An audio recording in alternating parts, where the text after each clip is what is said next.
कर रहा हूँ, तो अक्सर जब मेरे साथ जो एस्पिरेंट्स रहते हैं, हम लोग डिबेट करते हैं और उसमें एक आम चर्चा निकलती है इंग्लिश मीडियम और हिंदी मीडियम की। और हिंदी मीडियम के साथ मैं रीजनल लैंग्वेजेस को भी इंक्लूड कर रहा हूँ। तो मेरा प्रश्न ये है आपसे कि ये जो यूपीएससी में रिजल्ट्स आ रहे हैं पिछले कुछ सालों से, उसमें हिंदी मीडियम और रीजनल लैंग्वेजेस की पार्टिसिपेशन और रिजल्ट आप कैसे देखते हो?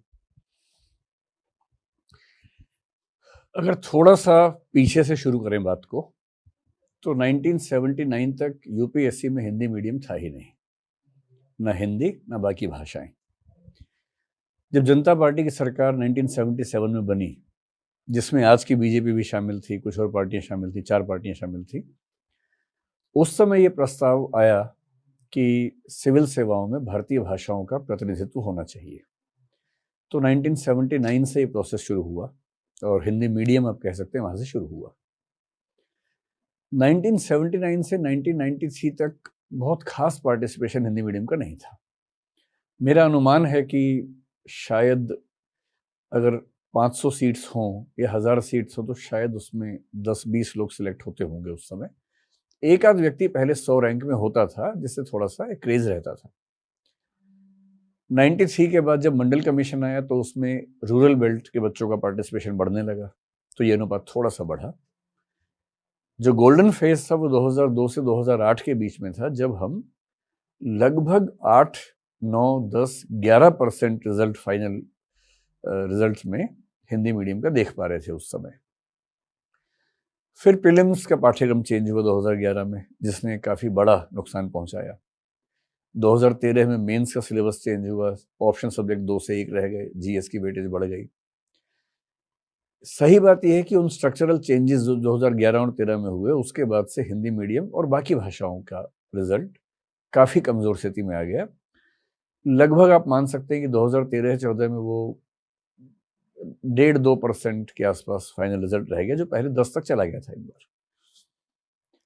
2013 से अब 2023 में हम बात कर रहे हैं, रिजल्ट काफी अच्छा नहीं रहा है। पिछले साल हिंदी मीडियम की बात मैं करूं तो 24 बच्चे सिलेक्ट हुए हिंदी मीडियम से, जिनमें कुछ का रैंक काफी अच्छा है, 18वां रैंक है, 22वां रैंक है। कुल 24 बच्चे पिछली बार थे, जो कि मोटे तौर पर आप कह सकते हैं कि 3% के आसपास रिजल्ट है, 3, 3.25 के आसपास, लेकिन रिजल्ट तो कम ही है। पिछले 2 साल से हमने इसमें कोशिश करनी शुरू की है एक नए तरीके से।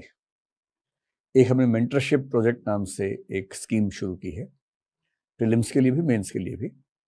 मेंस में पिछली बार पहली बार किया और हिंदी मीडियम से जितने बच्चे मेंस दे रहे थे उन सबको उसमें जोड़ने की कोशिश की।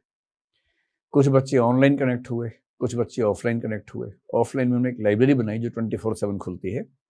हमारी एक टीम उनके साथ काम करती है। उनको रोज आंसर राइटिंग का अभ्यास करवाना, पूरे पूरे पेपर लिखवाना, चेक करना, सुझाव देना, ठीक करना, ये प्रोसेस हम करते हैं। पिछले साल जब यूपीएससी का मेंस का रिजल्ट आया तो उसमें लगभग 19% रिजल्ट था। 19% का मतलब यूपीएससी मेंस 10,000 लोगों ने दिया तो उसमें 1900 बच्चे मेंस से पास हुए। हमारे मेंटरशिप प्रोजेक्ट में करीब 65 बच्चे वहां बैठते थे, उनमें से 51 का सिलेक्शन हुआ, जो कि 80% के आसपास था। तो ये हमारे लिए बड़ी उपलब्धि थी और हमें इससे ये कॉन्फिडेंस आया कि हिंदी मीडियम के बच्चे भी अगर थोड़ी सी रिगरस प्रैक्टिस का मौका मिले, गाइडेंस मिले, तो अच्छा कर सकते हैं। 2022 का अभी एग्जाम चल रहा है, मेंस का रिजल्ट आ गया है, इंटरव्यू शुरू होने वाले 5-7 दिन के बाद से।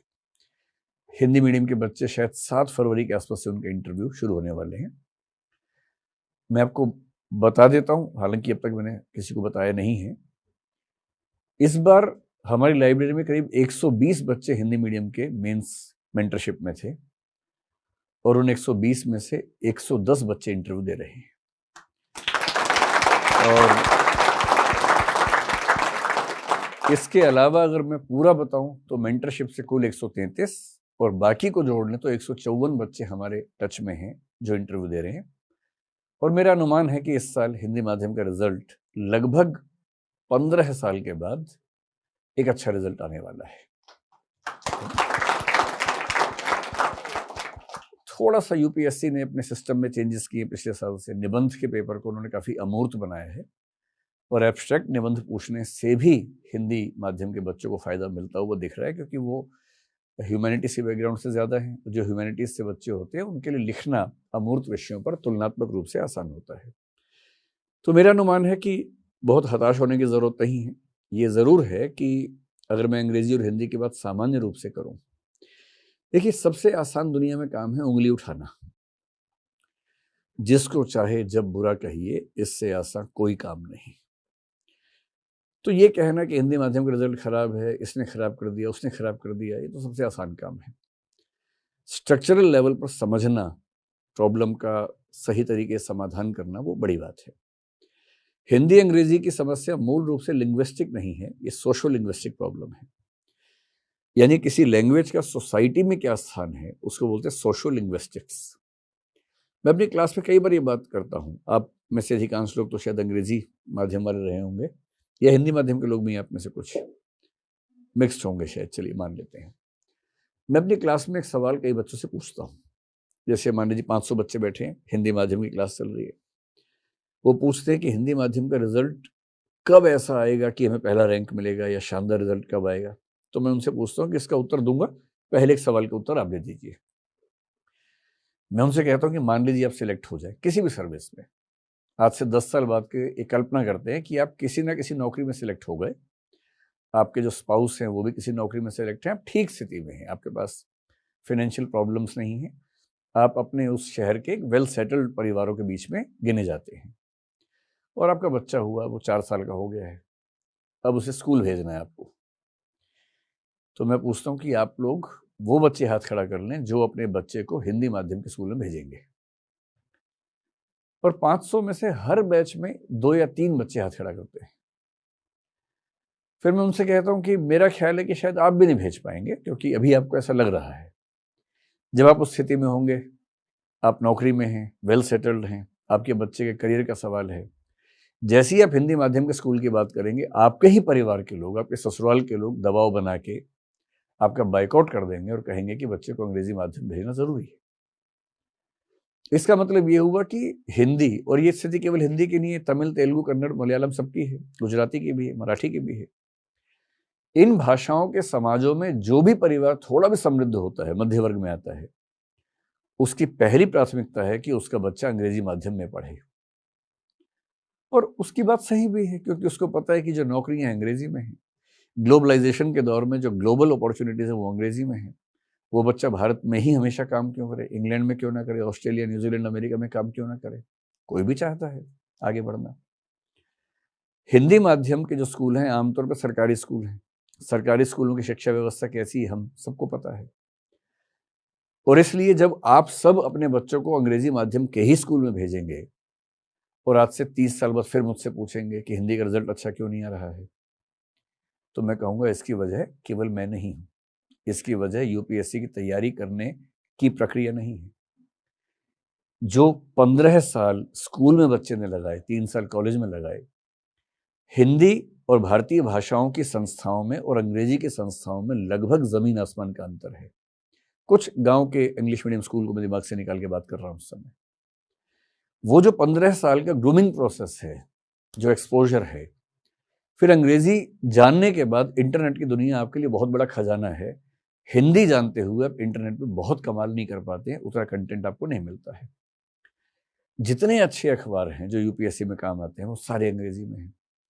इंटरनेशनल रिलेशंस में आपको अमेरिकन पर्सपेक्टिव पढ़ना है, वॉशिंगटन टाइम्स पढ़ना है, वो हिंदी में आपको नहीं मिलता है, न्यूयॉर्क टाइम्स नहीं मिलता है, लंदन टाइम्स नहीं मिलता है। ज्ञान की दुनिया में अंग्रेजी का वर्चस्व, और अंग्रेजी के बाद आप कह सकते हैं फ्रेंच का, जर्मन का, जापानीज का वर्चस्व इतना ज्यादा है कि हकीकत यह है कि हिंदी उस दुनिया में नहीं टिकती है। ऐसे बच्चे जो बचपन से हिंदी माध्यम में कम चीजों के साथ बड़े हुए हैं, उन बच्चों से लड़ने के लिए तैयार करना, जो हमेशा से बेहतर परिस्थितियों में रहकर अच्छे कंटेंट के साथ, अच्छी सुविधाओं के साथ आए हैं, ये मजाक नहीं है। ये मेरे चाहने से, यहाँ तक कि प्रधानमंत्री जी के चाहने से भी नहीं होने वाला है। इसके लिए पूरे समाज को प्रयास करना पड़ेगा। और समाज प्रयास क्यों करेगा?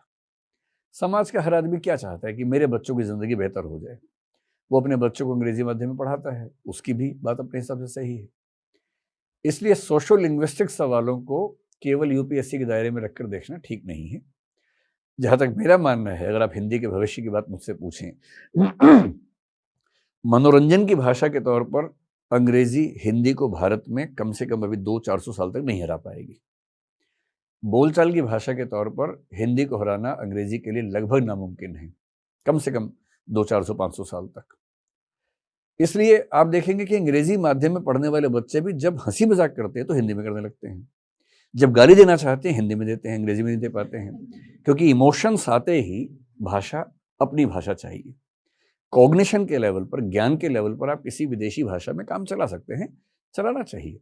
मुझे भी कुछ नया पढ़ना हो तो मैं प्रेफर करता हूँ कि अंग्रेजी की किताबें पढूं, क्योंकि उसमें जिस लेवल का कंटेंट मिलता है, गहराई मिलती है, वैसा हिंदी में आमतौर पर नहीं मिलती है। स्पेशली जो डायनेमिक सब्जेक्ट्स हैं, साइंस टेक्नोलॉजी है, एनवायरनमेंट पे पढ़ना हो, इंटरनेशनल रिलेशंस पे पढ़ना हो, इकोनॉमिक्स पे पढ़ना हो, तो हिंदी में वैसा कंटेंट नहीं मिलता है। हिस्ट्री में मिल सकता है, फिलोसफी में शायद मिल सकता है, थोड़े बहुत और जो परंपरागत विषय उनमें शायद मिल जाएगा, लिटरेचर पे मिल जाएगा, लेकिन जो मॉडर्न डायनामिक विषय उन पर नहीं मिलता है। तो मैं उन व्यक्तियों में नहीं हूँ जो भाषा को एक वैसा सवाल बना लें कि ये मेरी अस्मिता का सवाल है, मैं इसके लिए जान दे दूंगा, मैं इसके लिए सर काट दूंगा सबका, मैं वैसा व्यक्ति नहीं हूँ। भाषा एक सामाजिक आर्थिक विषय है, और ये उम्मीद करना कि एक बदलते हुए ग्लोबल पर्सपेक्टिव में हम परंपरागत भाषाओं को ज्ञान की दुनिया में वैसे वर्चस्व तक ले ही जाएंगे, ये आसान नहीं है। इसके लिए हिंदी समाज को बहुत कुछ करने की ज़रूरत है। कम से कम अंग्रेजी में बन रहे ज्ञान को बहुत तेज़ी से उनके तकनीकी शब्दों के साथ स्वीकार करके पढ़ाने की ज़रूरत है। बहुत अच्छी बात है कि मेडिकल साइंस पहली बार हिंदी भाषा में मध्य प्रदेश में शुरू हुआ है।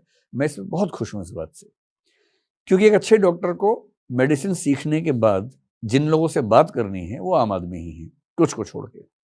अगर वो आम आदमी से बात कर नहीं पाएंगे ठीक से, तो कैसे अच्छे डॉक्टर बनेंगे? और अच्छे डॉक्टर की भूमिका दवाई देना नहीं है। एक अच्छा डॉक्टर दवाई देने से पहले अपने मरीज के मन को टटोलता है, उसे हर बात समझाता है कि आपकी प्रॉब्लम क्या है, सिम्टम्स क्या है, क्यों हुई है, क्या संभावनाएं भविष्य की हैं। और ये डॉक्टर वही कर पाएगा जो उस भाषा में सोचता है, समझता है, पढ़ता है, लिखता है। तो मेडिकल साइंस में टर्मिनोलॉजी बेशक अंग्रेजी की हम यूज़ कर लें, पर कम से कम कम्युनिकेशन की भाषा, जो सिंटैक्स है, जो व्याकरण है, अगर हिंदी का इस्तेमाल कर रहे हैं तो अनूठी पहल है। इंजीनियरिंग में भी ऐसा होना चाहिए, लॉ में भी अच्छे कॉलेजेस में ऐसा होना चाहिए, जिसको हम सामान्य जुबान में हिंग्लिश कह देते हैं, कि टर्म्स अंग्रेजी के लें लेकिन फ्लो भाषा का हिंदी का हो। यदि इस पर हम आगे बढ़ते हैं तो मेरे ख्याल से कम एक ऐसी जमात तैयार हो सकती है, ऐसी पीढ़ी तैयार हो सकती है जो बात हिंदी में करती है, शब्द अंग्रेजी के ले लिए हैं, लेकिन अपने समाज के साथ संवाद करने को वो पीढ़ी तैयार होगी। इस दिशा में काम हो तो मेरा ख्याल है फिर यूपीएससी का कोई भी एग्जाम हो, अगर इस तरह से सरकार एक्टिव होगी तो रिजल्ट्स बेहतर होंगे। नहीं तो हम हर पीढ़ी के साथ हिंदी में और कठिन संघर्ष में जूझेंगे। यूपीएससी का रिजल्ट हो सकता है इस साल अच्छा है, हो सकता है 2 साल बाद और अच्छा हो जाए, पर यूपीएससी का रिजल्ट हिंदी और अंग्रेजी की तुलनात्मक स्थिति का आईना नहीं है, प्रतिबिंब नहीं है, प्रतिनिधि नहीं है। वो उसके संसार का एक छोटा सा बुलबुला भर है। उस बुलबुले से आप हिंदी और अंग्रेजी के तुलनात्मक परिदृश्य को नहीं समझ सकते हैं, वो उसका एक पक्ष मात्र है। सर, इससे रिलेटेड मेरा एक क्वेश्चन है, क्योंकि हम हिंदी वर्सेज इंग्लिश, या आप बोल सकते हैं रीजनल वर्सेज इंग्लिश के बारे में बात कर रहे हैं, तो मैं आपका मत इस चीज़ पे जानना चाहता था कि क्योंकि दृष्टि आईएएस इंग्लिश वर्सेज हिंदी या इंग्लिश और हिंदी दोनों में कोचिंग्स चलाती है, तो अभी तक का आपका जो एक्सपीरियंस रहा है हिंदी मीडियम के स्टूडेंट्स के साथ और इंग्लिश मीडियम के स्टूडेंट्स के साथ, तो दोनों स्टूडेंट्स में बेसिक फंडामेंटल डिफरेंस क्या होता है? क्योंकि कई बार जो मैंने पर्सनली फील किया है कि इंग्लिश सोशल स्टेटस का भी काम करती है। अगर आपको लगता है कि बेसिक फंडामेंटल डिफरेंस है, तो उसको किस तरीके से कंप्लीट किया, गैप को कैसे कंप्लीट किया जा सकता है? किसी भी समाज में 2 भाषाओं के बीच में स्टेटस का अंतर होता है, बहुत लाजमी सी बात है ये। आज के दौर में यदि आप अंग्रेजी